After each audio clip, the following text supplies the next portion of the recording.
ओम के नियम से V equal to I R या V by R equal to I. यदि मैं आपसे बोलूं कि इस I1 का मान निकालो, I1 R1, I1 का मान निकालो, तो इन दोनों का मान जब हमें ज्ञात होगा तभी हम इसका मान निकाल सकते हैं। लेकिन हमें ये मान ना दे तो हम किस प्रकार से ब्रांच की धाराओं का मान निकालेंगे? उसी को हम धारा विभाजन का नियम कहते हैं। यदि मुझे I1 का मान निकालना है तो यहाँ पे मैं टोटल धारा का मान यानी कि I रखूंगा। अब V से तो मुझे मतलब है ही नहीं, क्योंकि V का मान तो उसने दिया ही नहीं है। तो इसमें मैं इंटू, यहाँ पर देखिए मुझे इस R1 वाली ब्रांच में I1 का मान निकालना है, तो उसको छोड़ के R2 और R3 का मैं ऊपर इंटू करूंगा, R2 इंटू R3, और बटे में क्या करूंगा, इनका चक्रीय गुणा, यानी कि R1 का R2 में, R2 का R3 में और R3 का R1 में, यानी R1 R2 plus R2 R3 plus R3 R1।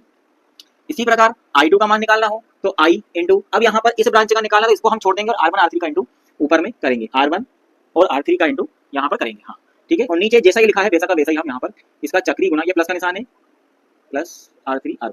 ठीक है, इसी प्रकार I3 का निकालेंगे तो I इंटू, यहाँ पर इस R3 को छोड़ेंगे तो R1 R2 का इंटू ऊपर की ओर करेंगे, R1 R2, बस ऊपर ही बदलाएगा, बाकी नीचे सभी में सेम रहेगा। ठीक है, सिर्फ ऊपर ही बदलाएगा, ये बात का आपको ध्यान रखना है। तो ये जो विधि होती है, ये जो नियम होता है, इसको हम कहते हैं धारा